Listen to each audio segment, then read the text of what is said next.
નમસ્કાર વિદ્યાર્થી મિત્રો, આજે આપણે ધોરણ 12 માં ચેપ્ટર નંબર 5 આનુવંશિકતા અને ભિન્નતાના સિદ્ધાંતોમાં રંગસૂત્રીય અનિયમિતતા વિશે આપણે અભ્યાસ કરીશું.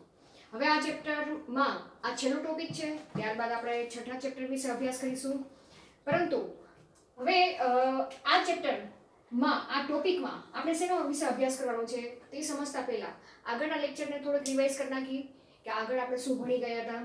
જેમ કે આ ટોપિકમાં આપણે જનીનિક અનિયમિતતા બે પ્રકારની જોવા મળે છે તે આપણે જોઈ ગયા હતા. મેન્ડેલિયન અનિયમિતતા બરાબર, અને રંગસૂત્રીય અનિયમિતતા.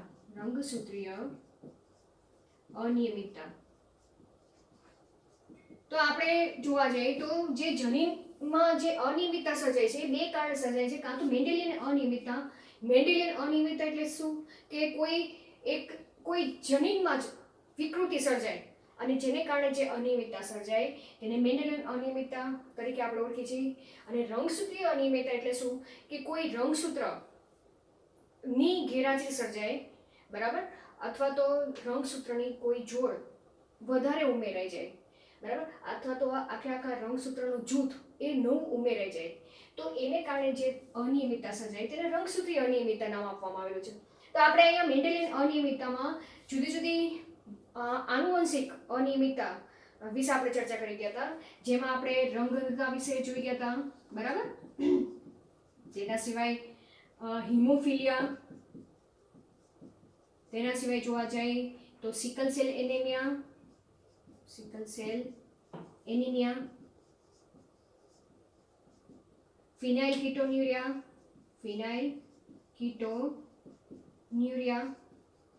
અને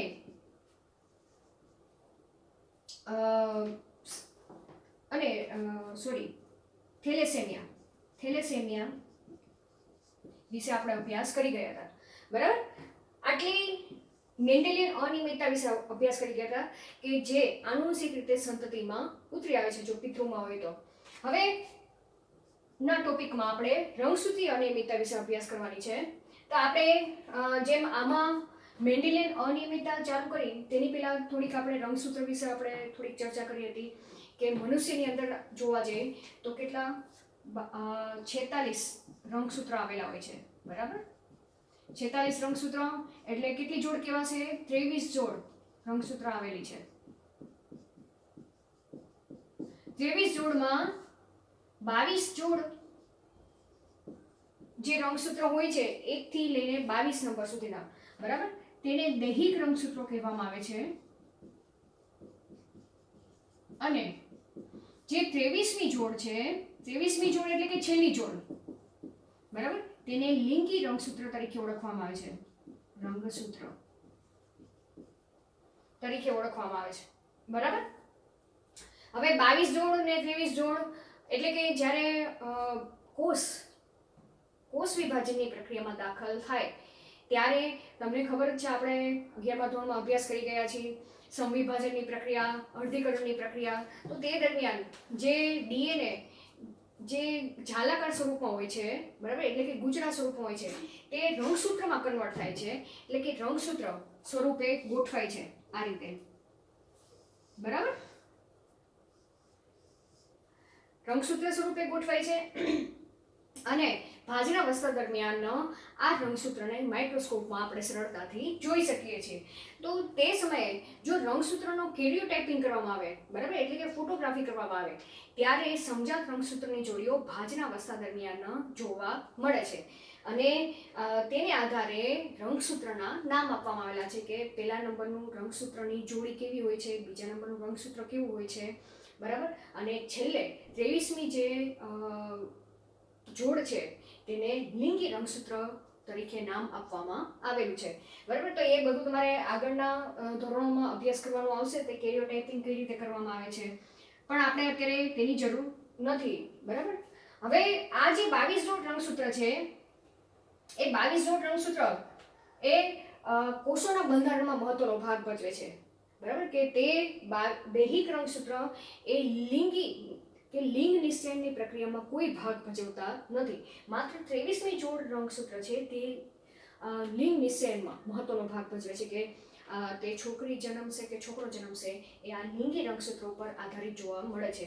જેમ કે નરની માદાની અંદર જોવા જઈએ તો લિંગી રંગસૂત્રો તરીકે 2 X રંગસૂત્ર આવેલા હોય છે, બરાબર. અને નરની અંદર જોવા જઈએ તો લિંગી રંગસૂત્ર તરીકે એક રંગસૂત્ર X આવેલું હોય છે અને બીજું રંગસૂત્ર Y આવેલું જોવા મળે છે. તો અહીંયા જોવા જઈએ તો X એ મોટું હોય છે કમ્પેર ટુ Y રંગસૂત્ર, બરાબર. તો અહીંયા આપણે થોડીક માહિતી વિશે ચર્ચા કરી ગયા. હવે વાત આવી કે રંગસૂત્રીય અનિયમિતતા પણ બંનેમાં જોવા મળે છે. જો દૈહિક રંગસૂત્રમાં જોવા જાય, બરાબર, તો તેને કેવી અનિયમિતતા કહેવાશે? દૈહિક રંગસૂત્રીય અનિયમિતતા કહેવાશે. અને જો લિંગી રંગસૂત્રમાં જોવા મળે તો તેને લિંગી રંગસૂત્રીય અનિયમિતતા તરીકે ઓળખવામાં આવે છે, બરાબર. તો અહીંયા લખી નાખું દૈહિક રંગસૂત્રની અનિયમિતતા અને લિંગી રંગસૂત્રમાં જો અનિયમિતતા સર્જાય તો તેને લિંગી રંગસૂત્રીય અનિયમિતતા તરીકે ઓળખવામાં આવે છે. તો અહીં આપણે એનસીઈઆરટી બુકમાં 3 પ્રકારના સિન્ડ્રોમ વિશે વાત કરેલી છે. એક તો ડાઉન સિન્ડ્રોમ વિશે વાત કરેલી છે. એ ડાઉન સિન્ડ્રોમમાં દૈહિક રંગસૂત્રમાં અનિયમિતતા સર્જાય છે, તેને કારણે ડાઉન સિન્ડ્રોમ જોવા મળે છે. યાદ રાખજો. એટલે હું તમને અહીંયાથી જ તે નોંધ કરી દઉં છું. પછી આપણે રંગસૂત્રીય અનિયમિતતાની આપણે વ્યાખ્યા ચર્ચા કરશું, બરાબર.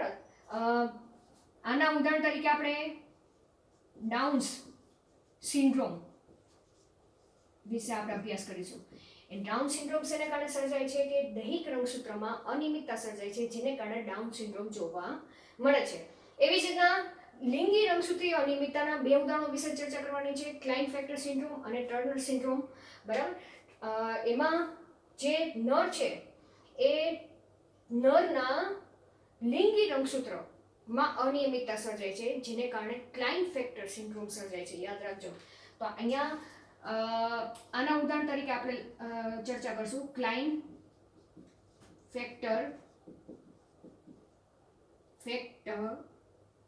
ફેક્ટર સિન્ડ્રોમ, બરાબર.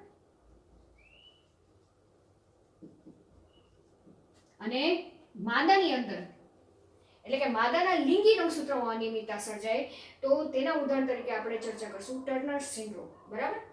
તો આપણે ટર્નર સિન્ડ્રોમ વિશે આપણે અભ્યાસ કરીશું. તો આપણે અહીંયા ટોટલ આ 3 સિન્ડ્રોમ વિશે આપણે અભ્યાસ કરવાનો છે. સામાન્ય આપણે ચર્ચા કરી નાખી. હવે આપણે રંગસૂત્રીય અનિયમિતતા શું છે, બરાબર, તેની આપણે વ્યાખ્યાયિત કરી. રંગસૂત્રીય અનિયમિતતા એટલે કે જ્યારે કોઈ રંગસૂત્રમાં, બરાબર, કઈ રીતે વ્યાખ્યાયિત કરશું કે રંગસૂત્રમાં શું થાય? વધારો થાય કે ગેરહાજર જોવા મળે, બરાબર. કે રંગસૂત્રમાં કોઈ રંગસૂત્ર ગેરહાજર હોય અથવા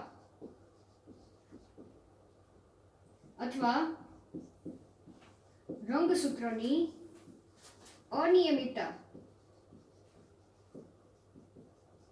સર્જાય તો તેને, બરાબર, શું કહેવામાં આવે છે? રંગસૂત્રીય અનિયમિતતા તરીકે ઓળખવામાં આવે છે. કે રંગસૂત્રની જેટલી જોડ હોય તેના કરતાં કોઈ રંગસૂત્ર ગેરહાજર એમાં જોવા મળે અથવા તો નવું વધારાના રંગસૂત્ર તેની અંદર વધારે એડ થાય તો તેવી અનિયમિતતાને રંગસૂત્રીય અનિયમિતતા તરીકે ઓળખવામાં આવે છે. હવે રંગસૂત્રીય અનિયમિતતા માં ને ફરીથી 2 ભાગમાં વિભાજિત કરવામાં આવેલી છે. કયા 2 ભાગ? એન્યુપ્લોઇડી અને પોલીપ્લોઇડી,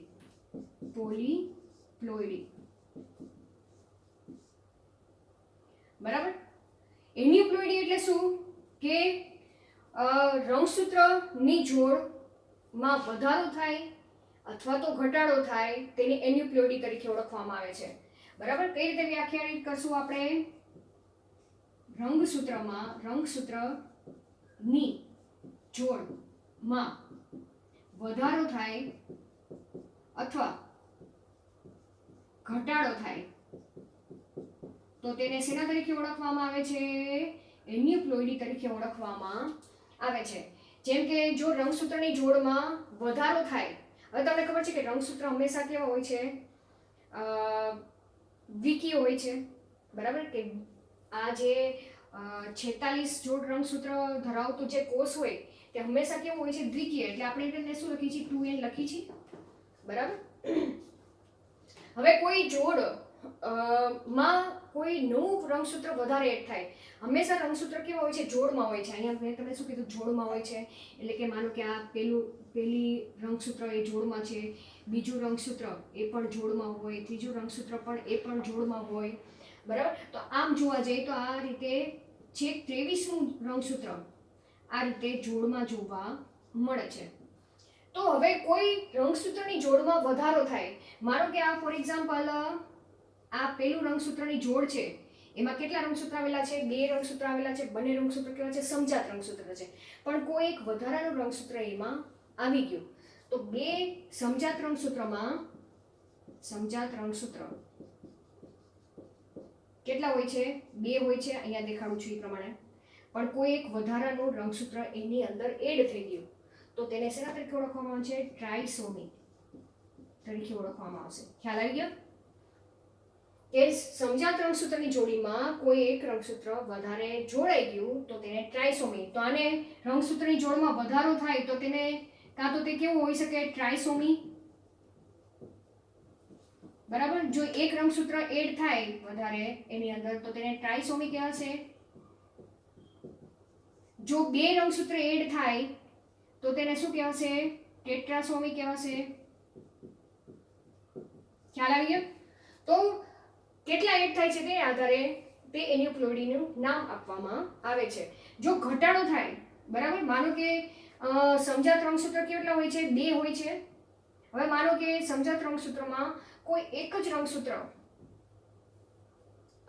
આવ્યું જ્યારે જન્યુ સર્જનની પ્રક્રિયા દરમિયાન, તો તેને મોનોસોમી તરીકે ઓળખવામાં આવે છે. ઘટાડો થાય તો તેને શું કહેવામાં આવશે? મોનોસોમી. યાદ રહેશે? ખ્યાલ આવી ગયો? રંગસૂત્રની હંમેશા 2 હોય, જોડમાં હોય. જો વધારે એડ થાય, એક વધારે એમાં એડ થાય તો ટ્રાઇસોમી કહેવાશે. 2 વધારે એડ થાય તો એને ટેટ્રાસોમી કહેવાશે. અને જો 2 સમજાત રંગસૂત્રો હોય તેમાં એક ઘટાડો થયો તો તેને મોનોસોમી કહેવાશે, કારણ કે એક જ રંગસૂત્ર વધ્યું સમજાત રંગસૂત્રમાં. ખ્યાલ આવી ગયો? તો અહીંયા આપણે આ એન્યુપ્લોઇડી વિશે ચર્ચા કરી ગયા, બરાબર? હવે પોલિસોમી. પોલિસોમી એટલે શું? તો જ્યારે રંગસૂત્ર હંમેશા રંગસૂત્ર કેવો હોય? દ્વિકીય હોય. એટલે કે કેટલા કીધા છે? 23 જોડ કીધા છે. પણ રંગસૂત્રની આખી નવી કોપી વધારે એડ થઈ જાય, બરાબર? કે રંગસૂત્રની કોપી વધારે જોડાઈ જાય તો તેને પોલિપ્લોઇડી તરીકે ઓળખવામાં આવે છે. એટલે કે અહીંયા આપણે શું ચર્ચા કરી કે રંગસૂત્ર હંમેશા કેવા હોય? દ્વિકીય હોય. આ રીતે તમને દેખાડ્યું.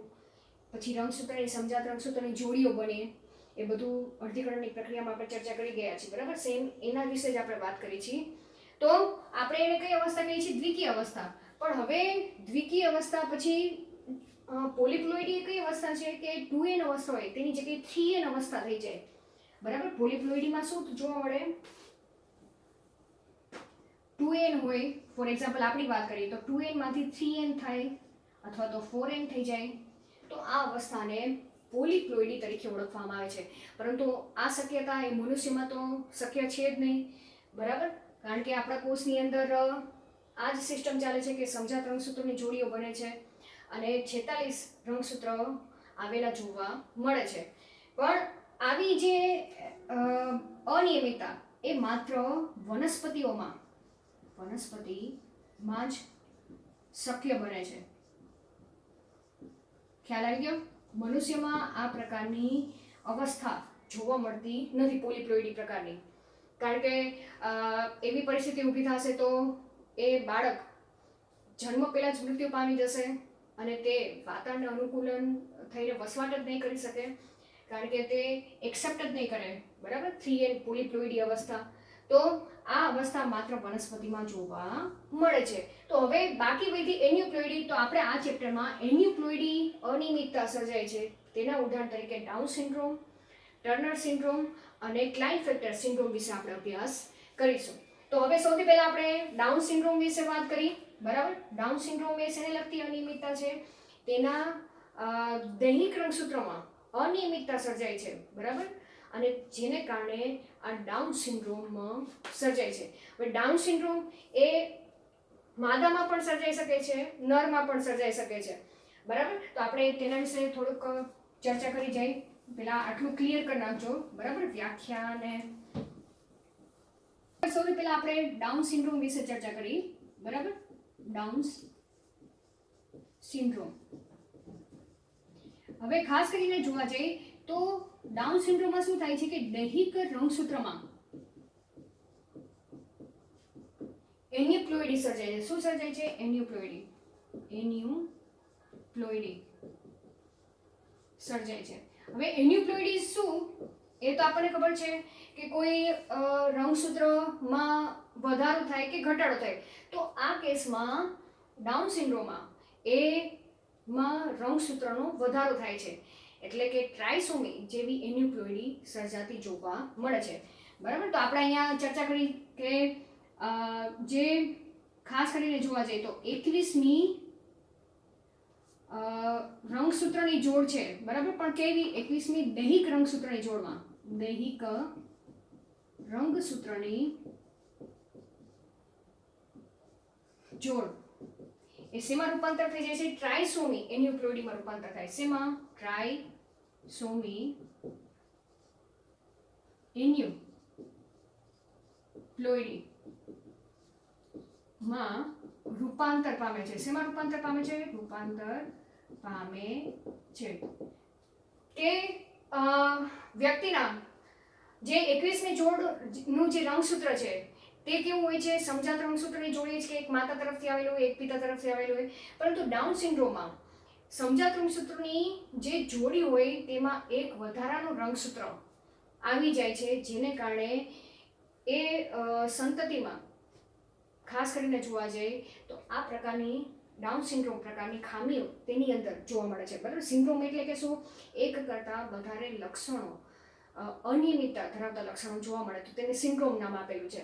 ખ્યાલ આવી ગયો? તો અહીંયા ખાસ કરીને જોવા જઈએ તો કઈ રીતે ટ્રાયસોમી એટલે કેટલા? 3 રંગસૂત્ર આવેલા હોય, એટલે કે 21મી જે દૈહિક રંગસૂત્ર છે, બરાબર, દૈહિક રંગસૂત્ર, એ રંગસૂત્ર કેટલા જોવા મળે? 3 જોવા મળે, બરાબર. હકીકતમાં કેટલા હોવા જોઈએ? 2 જોવા જોઈએ, પણ અહીંયા 3 જોવા મળે છે.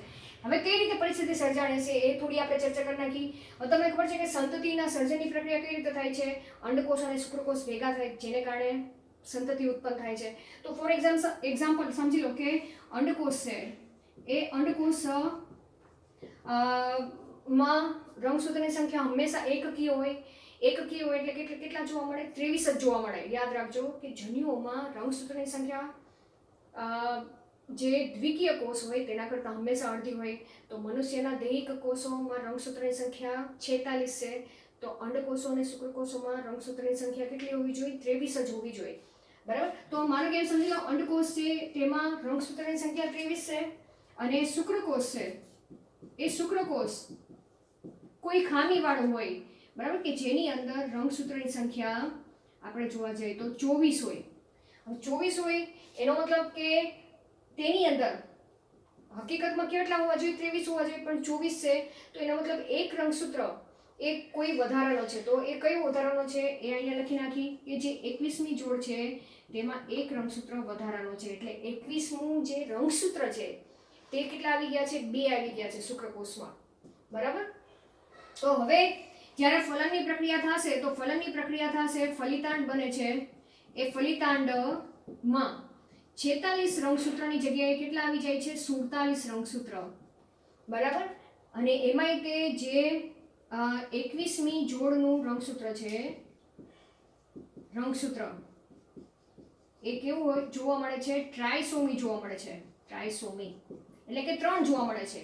2 હોવા જોઈએ તેની જગ્યાએ 3 જોવા મળે છે.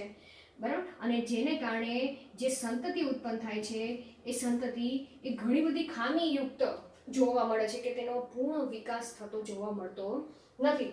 હવે આ પ્રકારની જે ડાઉન સિન્ડ્રોમ છે એ નર અને માદા બંનેમાં જોવા મળે છે. બરાબર, ખાસ યાદ રાખજો, કારણ કે આ ખામી એ શેને લગતી છે? દૈહિક રંગસૂત્રોમાં ખામી છે. એટલે કે જે દૈહિક રંગસૂત્ર છે એ કોઈ લિંગી નિષેધનમાં ભાગ ભજવતા નથી. એટલે કે નરની અંદર પણ જોવા મળે છે, માદાની અંદર પણ જોવા મળે છે. બરાબર. તો અહીંયા હવે જો એની લાક્ષણિકતા જોવા જઈએ કે આ કેસમાં જે સંતતિ ઉત્પન્ન થાય છે એ સંતતિની લાક્ષણિકતા કેવી છે, કે તે કેવી જોવા મળે છે? તો સૌથી પહેલા તેના લક્ષણો વિશે વાત કરવા જાય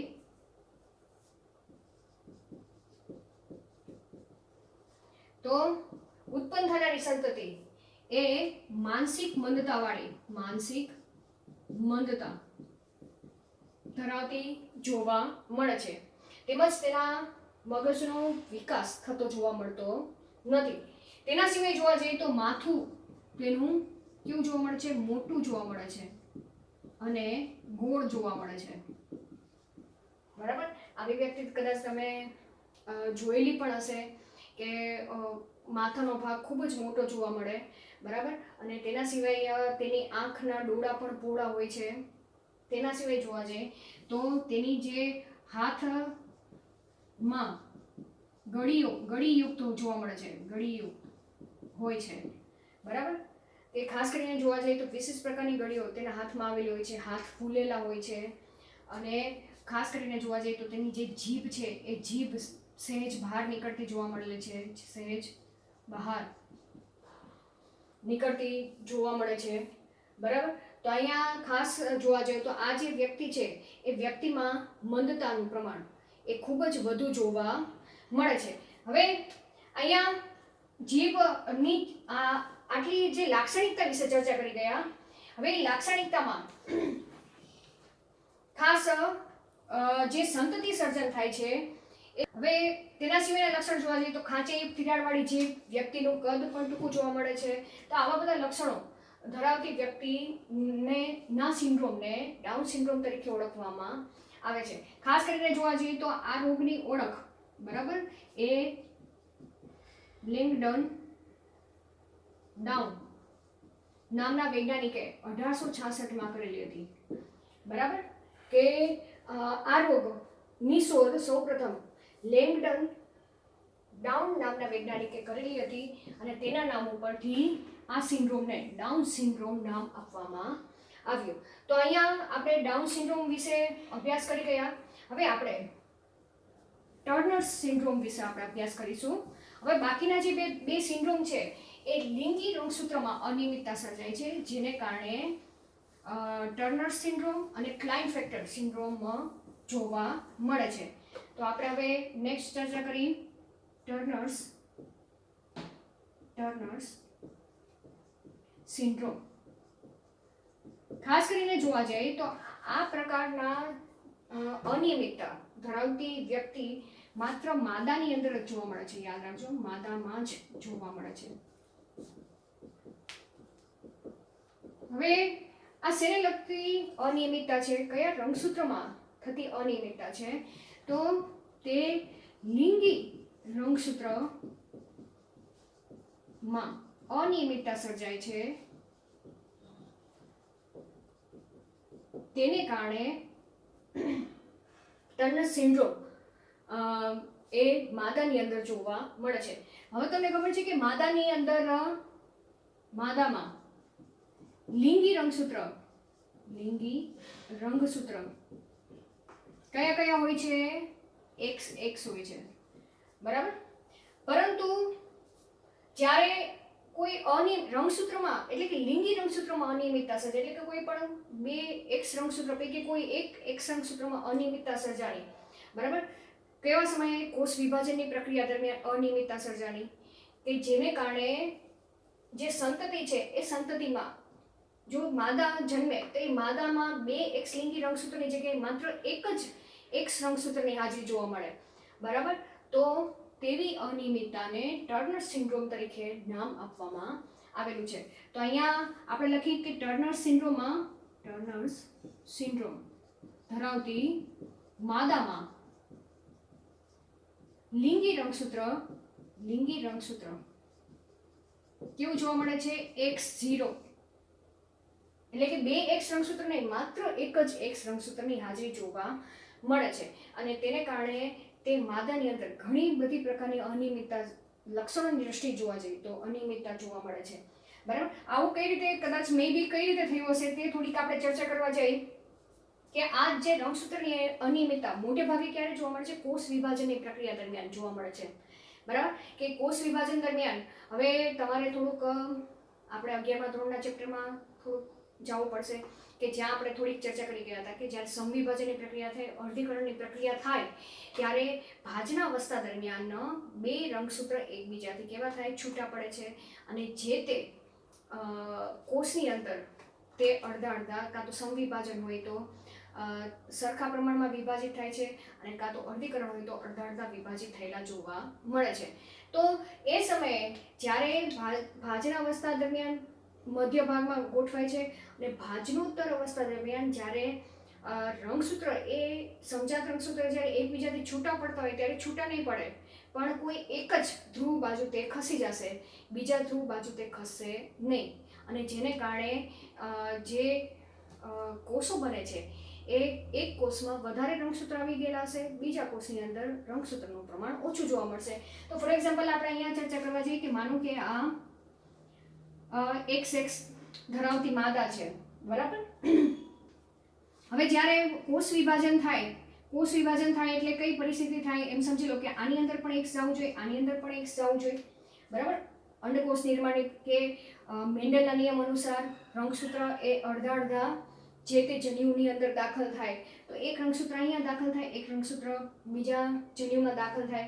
પણ કોઈ એવી અનિયમિતતા સર્જાય કે કોઈ પણ કારણસર આ બંને રંગસૂત્ર એક જ અંડકોષમાં દાખલ થાય, બરાબર. બીજા અંડકોષમાં કોઈ પણ પ્રકારનો, એટલે કે અહીં હું 0 લખું છું, બરાબર, કોઈ પણ પ્રકારનો રંગસૂત્ર દાખલ થાય નહીં. એમ સમજી લો આ શું છે? અંડકોષ છે, બરાબર.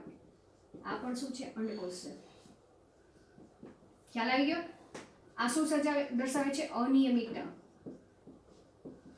અથવા તો ડિસઓર્ડર દર્શાવે છે કે રંગસૂત્ર કોઈ કારણસર જ્યારે કોષ વિભાજનની પ્રક્રિયા થાય ત્યારે એક જ ધ્રુવ બાજુ ખસી જાય, બીજા ધ્રુવ પ્રદેશ બાજુ તે ખસતા નથી, બરાબર. જેને કારણે એક અંડકોષમાં 2 લિંગી રંગસૂત્ર આવી ગયેલા જોવા મળે છે, જ્યારે બીજા અંડકોષમાં એક પણ પ્રકારનું લિંગી રંગસૂત્ર જોવા મળતો નથી. હવે આ જે અંડકોષ છે કે જેની અંદર 2 એક્સ લિંગી રંગસૂત્ર હાજર છે, એકચ્યુઅલમાં એક જ હોવું જોઈએ, તે કોઈ વાય સાથે પ્રક્રિયા કરે, એટલે કે કોઈ શુક્રકોષ સાથે, બરાબર. હું અહીં લખી નાખું શુક્રકોષ.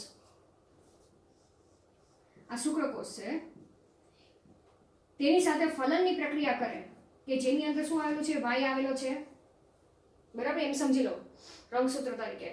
તો જે આ 2 થી ઉત્પન્ન થનારી જે સંતતિ છે એ સંતતિમાં લિંગી રંગસૂત્ર, આપણે લિંગી રંગસૂત્રની વાત કરીશ, બરાબર.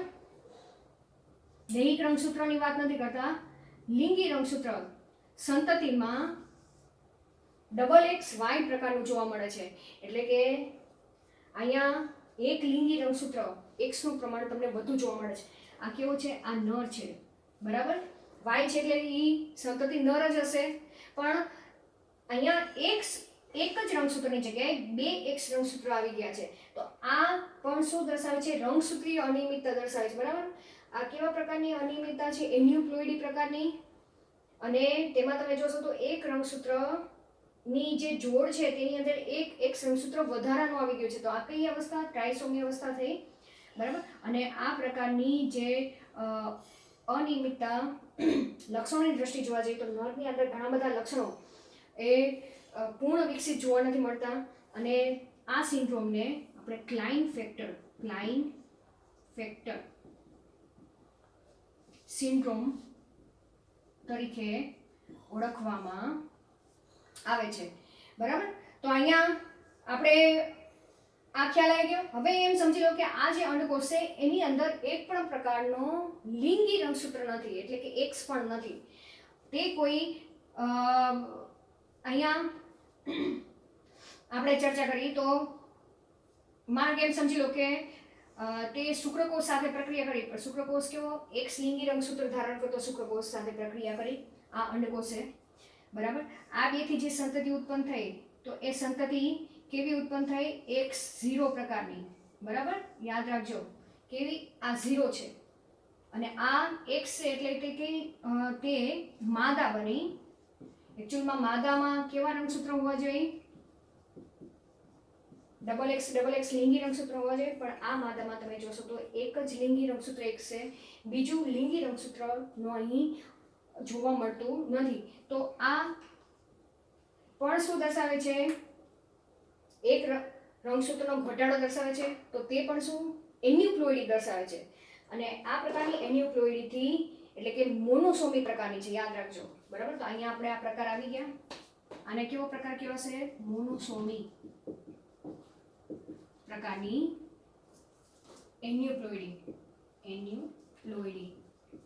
બરાબર. કઈ રીતે આવેલું હશે? અંડકોષ હશે, તેની અંદર લિંગી રંગસૂત્ર નહીં હોય અને તે એક્સ લિંગી રંગસૂત્ર ધરાવતા શુક્રકોષ સાથે ફલનની પ્રક્રિયા થઈ હશે. ત્યારે આ માદાનો જન્મ થયો હશે કે જેની અંદર XX રંગસૂત્રની જગ્યાએ X0 રંગસૂત્ર જોવા મળે છે, લિંગી રંગસૂત્ર જોવા મળે છે. અને આ સિન્ડ્રોમને આપણે ટર્નર સિન્ડ્રોમ તરીકે ઓળખવામાં આવે છે. પડી ખબર અહીંયા? તો અહીંયા મેં તમને બે સિન્ડ્રોમ વિશે ચર્ચા કરેલી છે, બરાબર. હવે આના આપણે લક્ષણો વિશે ચર્ચા કરવા જઈએ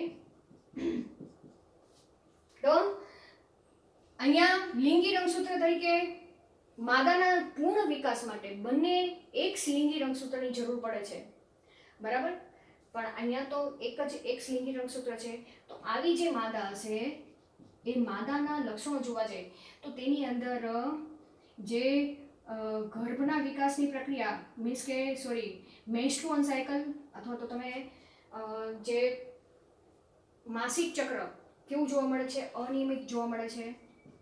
માસિક ચક્ર જોવા જ નથી મળતું, બરાબર. કાં તો તમે કહી શકો જોવા મળતું નથી. તેના સિવાય જોવા જઈએ તો આ માદા કેવી જોવા મળે છે? વંધ્ય જોવા મળે છે, બરાબર. તેના સિવાય તેનો જે સ્તનના વિકાસની પ્રક્રિયા જોવા મળતી નથી. સ્તનનો પૂર્ણ વિકાસ જોવા નથી મળતો, એટલે કે તેની છાતી જોવા જઈએ તો ચપ્પટ છાતી જોવા મળે છે, બરાબર. તેના સિવાય બીજા અન્ય લક્ષણો જોવા જઈએ તો તેનું જે અંડપિંડીય ગ્રંથિ છે એ અંડપિંડીય ગ્રંથિ વિકાસ પામેલી જોવા મળતી નથી, એટલે કે અંડપિંડીય પિંડ ગ્રંથિ નો પૂર્ણ વિકાસ જોવા મળતો નથી જોવા મળતો, બરાબર. હવે ખાસ એ તો તમને ખબર છે કે જે માદાપણાના જે ગૌણ લક્ષણો છે તે ગૌણ લક્ષણો પણ પ્રસ્થાપિત થતા નથી, એટલે કે માદાપણાના ગૌણ લક્ષણો નો અભાવ જોવા મળે છે. તો અહીંયા ખાલી માદાના વિકાસ માટે એક જ એક્સ લિંગી રંગસૂત્ર જવાબદાર નથી, એના માટે બંને એક્સ લિંગી રંગસૂત્ર હોવું જરૂરી છે. તો માદાપણાના લક્ષણો જેટલા જોવા મળે છે એ બધા વિકસિત જોવા મળતા નથી. તો અહીંયા આપણે આ ટર્નર સિન્ડ્રોમ વિશે ચર્ચા કરી ગયા. હવે છેલ્લો એક સિન્ડ્રોમ છે ક્લાઇનફેક્ટર સિન્ડ્રોમ. હવે ક્લાઇનફેક્ટર સિન્ડ્રોમ કઈ રીતે સર્જાય છે તો મેં તમને અહીંયા દર્શાવી દીધું કે કોઈ એક નરની અંદર, ખાસ કરીને અહીંયા યાદ રાખજો ટર્નર સિન્ડ્રોમ માદામાં જોવા મળે છે, જ્યારે ક્લાઇનફેક્ટર સિન્ડ્રોમ એ નરમાં જોવા મળે છે, બરાબર. આપણે લખી નાખી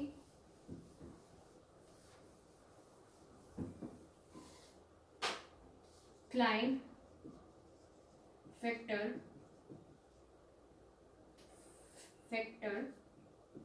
સિન્ડ્રોમ એ માત્ર નરમાં જ જોવા મળે છે,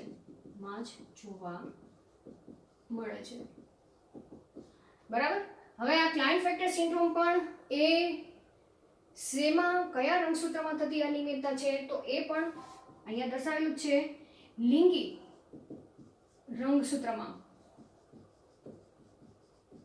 શું થાય છે એન્યુપ્લોઇડી. આ પણ કેવો પ્રકાર છે એન્યુપ્લોઇડી પ્રકારનો. પણ અહીંયા શું થાય છે ટ્રાયસોમી જેવી પરિસ્થિતિ સર્જાય છે. બરાબર. લિંગી રંગસૂત્રમાં ટ્રાયસોમી એન્યુપ્લોઇડી સર્જાય છે. એન્યુપ્લોઇડી સર્જાય છે. ટ્રાયસોમી એટલે કે એક નવું વધારાનું રંગસૂત્ર. એટલે કે નરમાં લિંગી રંગસૂત્ર કેવું હોય છે લિંગી રંગસૂત્ર XY જોવા મળે છે. બરાબર. જ્યારે ક્લાઇનફેક્ટર સિન્ડ્રોમમાં બરાબર એટલે કે રોગિષ્ટ વ્યક્તિમાં લિંગી રંગસૂત્ર XXY પ્રકારનું જોવા મળે છે. આ યાદ રાખવાનું તમારે MCQ માટે ખાસ. બરાબર. તો હવે અહીંયા તમે જોશો કે નરપણાના લક્ષણ માટે માત્ર એક જ X રંગસૂત્ર અને Y રંગસૂત્ર જવાબદાર છે. અહીં Y રંગસૂત્ર છે એટલે કે નરપણાના જે લક્ષણો છે લક્ષણો તો જોવા મળશે પણ સાથે સાથે XXY છે. બરાબર. XXY એ શેના માટે જવાબદાર છે નરપણા માટે.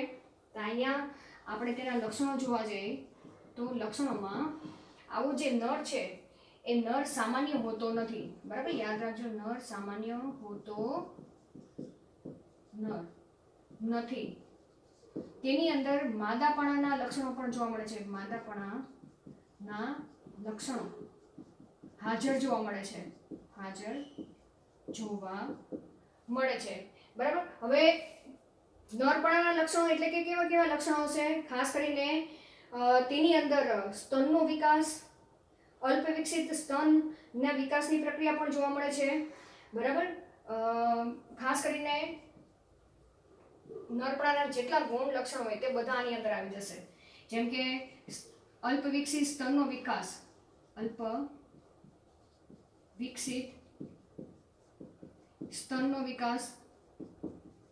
વિકાસ જોવા મળશે. તેના સિવાય તીણો અવાજ તેનો જોવા મળશે. આ બધા ગૌણ લક્ષણોમાં આવી જશે. બરાબર. તીણો અવાજ જોવા મળશે. તેના સિવાય માદાપણાના જેટલા લક્ષણો હોય તે બધા આ નરની અંદર જોવા મળશે. તો અહીંયા આપણે આ 3 સિન્ડ્રોમ વિશે ચર્ચા કરી ગયા. ડાઉન સિન્ડ્રોમ, ક્લાઇનફેક્ટર સિન્ડ્રોમ અને ટર્નર સિન્ડ્રોમ. ખાસ આમાંથી પ્રશ્ન MCQમાં પૂછાય જ છે. તો આ ટોપિક તમારે બરાબર વ્યવસ્થિત તૈયાર કરી નાખવો. અહીં આપણું આ 5મું ચેપ્ટર ઘણા લાંબા સમય બાદ પૂર્ણ થાય છે. જો કોઈ પણ પ્રોબ્લેમ હોય તો તમે મને કમેન્ટ કરીને કહી શકો. Okay, thank you.